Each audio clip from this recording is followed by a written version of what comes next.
আজিৰ চৰকাৰ যিটো বিটিআৰ গভৰ্নমেন্ট আছে তেওঁলোকৰ লগত আমাৰ ডিসকাস হৈ আছিল যিটো আমাৰ গোৰ্খা সম্প্ৰদায়ত নেপালী গ্ৰেজুৱেশ্যন কাল্টিভেটৰ এস্কেপ কৰি এজ হল গোৰ্খাৰ প্ৰটেক্ট ক্লাছ বুলি 2021 20 জুলাই দিনা অসম চৰকাৰে এটা নোটিফিকেশন ওলাইছিল।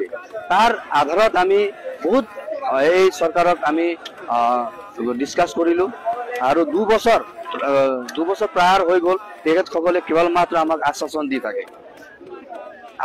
থাকে অফিচিয়ালি কোনো কাম নহয়। অফিসত যেতিয়া আমাৰ মানুহ যায় তেতিয়া গ্ৰেজিং পাৰ্মিট বিলাক বিচাৰে। আপোনালোকে জানে যে যেটো গ্ৰেজিং পাৰ্মিট 66 পৰাই দিয়াটো বন্ধ হৈ গ'ল আৰু আমাৰ মানুহ প্ৰায় জংগলত বসবাস কৰিছিল আৰু আমাৰ মানুহ বিলাক এক জায়গাত বসবাস কৰা নাছিল। সেই সময়ত এই জায়গা পৰা সেই জায়গা পৰা সেই জায়গা চেঞ্জ কৰি থাকিছিল কাৰণ জায়গাটো যেতিয়া গছ গছনি কাটি শেষ হয় তাত নবহিছিল, জংগলত বসবাস কৰিছিল আৰু আমাৰ মানুহৰ ঘৰ জ্বলিছিল, ঘৰ ডাকাইত হৈছিল, নদীয়ে ঘৰ বিলাক লৈ গ'ল। তেতিয়া সেই ডকুমেন্টছ বিলাক ঘৰ জ্বলোতে জ্বলি গ'ল, নদী লৈ গ'ল আৰু ডাকাইতে ছিঙি পেলাই দিলে আৰু আমাৰ মানুহ কনচিয়াছ নাছিলে। সেই সময়ত সেই ডকুমেন্টছ বিলাক ৰখা কোনো কনচিয়াছনেছ নাছিলে। আৰু আজি আমাক যে গ্ৰেজিং পাৰ্মিট বিচৰা এইটো যুক্তি আছে নেকি? 1947 আমাৰ মানুহ ইয়াত প্ৰটেক্ট ক্লাছ হিচাপে আছে। আজি সেই সুৰক্ষিত শ্ৰেণী আমি কিয় পাবলৈ পোৱা নাই? আমাৰ প্ৰশ্ন, আজি আমি কোনটো দেশত বসবাস কৰি আছো? এটা ৰাজতন্ত্ৰ নেকি? গণতন্ত্ৰৰ কোনো নিয়ম নীতি নাই নেকি? গণতন্ত্ৰৰ কোনো আইন নাই নেকি?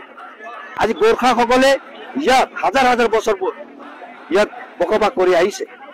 আপোনালোকে জানে BSC চুক্তি আদিৰ পৰা আজি বিটিআৰ হোৱালৈকে গোৰ্খা জনগোষ্ঠীৰ কি অৱদান নাই নেকি? আমি বিচাৰিছো 2003 10 ফেব্ৰুৱাৰী আগৰ ডকুমেন্টছ দি আমাৰ গোৰ্খা সম্প্ৰদায়ৰ ভূমিৰ কাম হ'ব লাগিব।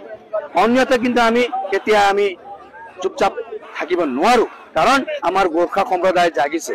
এতিয়া আমাক ক'বলৈ ধৰিছে যে আমাৰ যেতিয়া মোৰ দাদাৰ মাটি ভাইয়েকৰ নামত যদি আমি ট্ৰান্সফাৰ কৰিবলৈ যাওঁ আমাক পাৰমিশন আনিব লাগে। আমি কি পাৰমিশন আনিব লাগে? এইবিলাক কোকৰাঝাৰ যাব লাগে। এজন দুখীয়া মানুহ কোকৰাঝাৰ গৈ পাৰমিশন আনি কি কৰিব পাৰিব নেকি? আৰু এই কৰিবলৈ 1947 ডকুমেন্টছ বিচাৰে। গতিকে নিস্বাৰ্থ হিচাপে কোনো চৰ্তবিহীন 2003 আগৰ ডকুমেন্টছত আমাৰ মানুহৰ কাম হ'ব লাগে।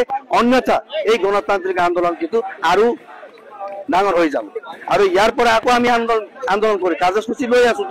আমি আকৌ আন্দোলন কৰিম। আমি গণতন্ত্ৰক আমি সদায় সন্মান কৰো। গণতন্ত্ৰক মানি কিনে আমি আন্দোলন কৰি আছো। আগন্তুক দিনত আৰু আমি ইয়াতকৈ ভয়ংকৰ কিন্তু আন্দোলন গঢ়ি তুলিম যদি চৰকাৰে আমাৰ যদি এই সমস্যা সমাধান নকৰে। চাওক, আমাৰ পৰিকল্পনা কাৰ্যসূচী বিলাক আমাৰ আছে। অতি সোনকালে আমি 2-1 দিনতে আমাৰ এক্সিকিউটিভত আমি এইবিলাক কাৰ্যসূচীটো কেনেকৈ ল'ব লাগে ৰণনীতি আমি ঠিক কৰি অনতিপলমে আমাৰ কাৰ্যসূচী আকৌ আপোনালোকৰ ওচৰত আমি দাঙি ধৰিম। কোনো সমস্যা সমাধান হোৱা নাই গোৰ্খা জাতিৰ।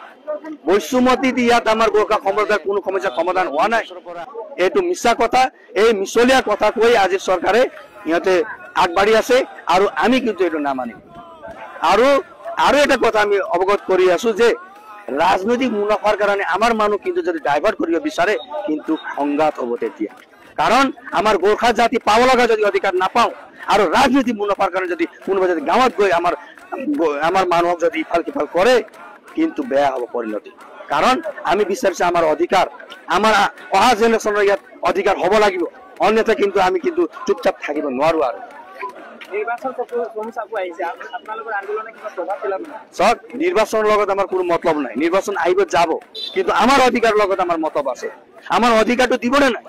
যদি নিদিয়ে পৰৱৰ্তী দিনত আমি এই কথাটো আমি কিন্তু ডিসকাস কৰিম ৰাইজক লৈ, গোৰ্খা সম্প্ৰদায়ৰ ৰাইজক লৈ যে আমি কি কৰিলে উচিত হ'ব, আমি কেনেকৈ আগবাঢ়ি যাব লাগে।